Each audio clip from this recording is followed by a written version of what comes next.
Au Cameroun, l'affaire Bopedea plonge les autorités dans l'embarras. Les témoignages de dizaines de femmes affirmant avoir subi des violences sexuelles de la part de l'homme d'affaires n'ont pas suscité de vives réactions des autorités camerounaises.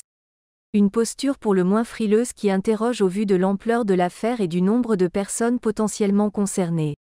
L'affaire a déjà dépassé les frontières nationales.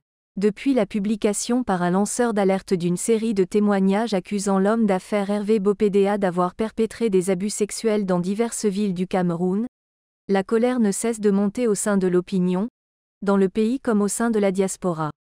Les appels à l'arrestation du présumé prédateur sexuel fusent de toutes parts. Une pétition a été lancée sur la toile à cet effet et approche aujourd'hui les 20 000 signatures. Alors que 2 plaintes ont déjà été déposées par des victimes contre celui qu'elles accusent d'être leur bourreau, 22 femmes leaders d'opinion ont adressé, le 25 janvier, une lettre ouverte au procureur général, au patron de la police et au ministre de la Défense et de l'administration territoriale afin qu'ils se saisissent de l'affaire. En dépit de cela, la réaction des officiels apparaît pour le moins tiède, voire parfois même d'un autre temps. Prétendue victime d'un fait divers. Le président de la Commission des droits de l'homme du Cameroun, CDHC, James Mwang Kobila, lui-même cité dans une affaire de harcèlement révélée par Jeune Afrique, a ainsi recommandé, dans un communiqué diffusé le 27 janvier, aux prétendues victimes de prendre contact avec ses services, indiquant que sa commission ne pouvait pas traiter ces allégations de violation de droits de l'homme en raison du caractère anonyme des plaintes. Il s'agit objectivement d'un tract, a-t-il écrit au sujet des premières accusations à l'encontre d'Hervé Bopedea. Plus empathique vis-à-vis des potentielles victimes, la ministre de la Promotion de la Femme et de la Famille a souligné dans un communiqué la gravité des dénonciations, avant de se réjouir de la saisine des autorités judiciaires compétentes.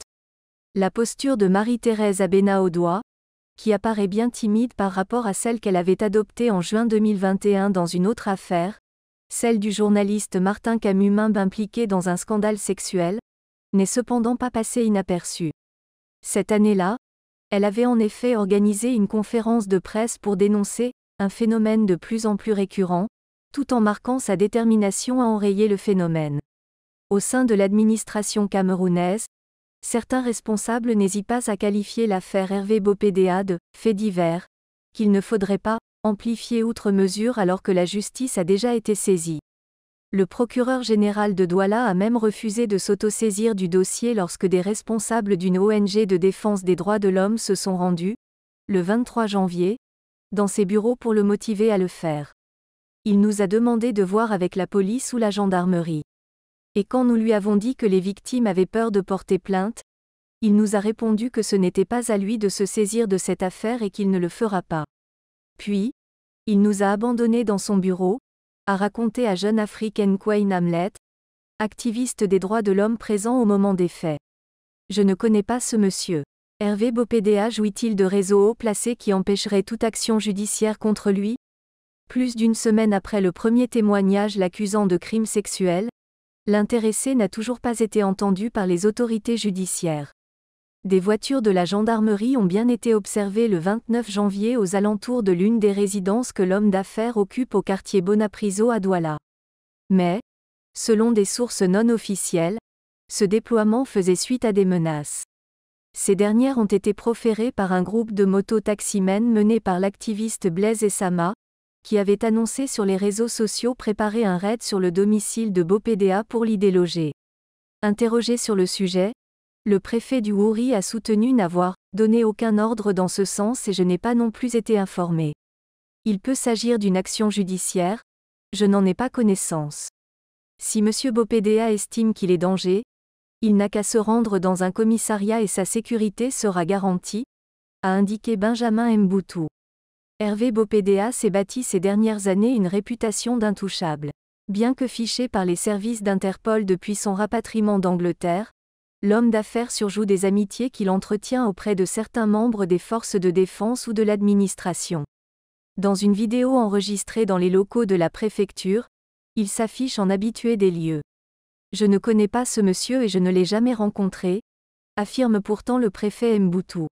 Je tiens des réunions de sécurité régulièrement et son nom n'est jamais apparu.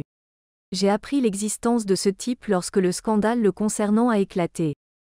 Arme à feu et plainte en série. Grâce à de nombreux témoignages recueillis auprès de personnes l'ayant rencontré, Jeune Afrique est en mesure de confirmer qu'Hervé Bopédéa possède bien une arme à feu.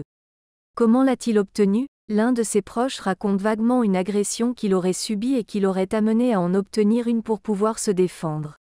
Selon plusieurs de ses accusatrices, l'intéressé se serait servi d'une arme pour menacer ses potentielles victimes. Plusieurs plaintes ont aussi été déposées contre Hervé Bopédéa dans la ville de Douala. Elles ont pour la plupart trait à ses affaires, escroquerie, émission de chèques sans provision, mais l'intéressé n'a jamais fait l'objet d'une arrestation. Les connexions de son défunt père, Emmanuel, baron économique et membre du Rassemblement démocratique du peuple camerounais, RDPC, au pouvoir, dans la région de l'Ouest, ont-elles permis à Hervé Bopédéa d'échapper à la justice? L'embarras des autorités est pour le moins perceptible. D'autant que l'affaire a pris en proportion au point de confondre les actes reprochés à l'intéressé avec des accusations plus larges concernant des réseaux de proxénétisme qui essaimeraient dans le pays. Nombre de témoignages anonymes apparaissent quotidiennement sur la toile, venant allonger la liste des personnalités jugées coupables d'avoir participé ou gardé le silence face à divers drames. Un homme d'affaires, William Dacosta, propriétaire d'un hôtel dans la ville de Buea et déjà cité dans un scandale d'escroquerie aux États-Unis, a ainsi été accusé d'être l'organisateur de soirées d'exhibitionnisme impliquant des jeunes filles parfois mineures et d'illustres personnalités. Citée parmi les actrices de ce réseau, Nathalie Koa, ex-petite amie du président de la FECAFOOT, Samuel Eto'o, a dû apporter un démenti formel quant à son implication. La République ne carbure pas à l'émotion. Hervé Bopédéa, qui a reçu le soutien de plusieurs personnalités, semble attendre que l'affaire se tasse. Comment peut-on dire que Bopédéa a violé des gens pendant des années et qu'aucune femme n'a décidé de l'affronter? Vous voulez dire que ces victimes n'ont personne d'influent autour d'elles?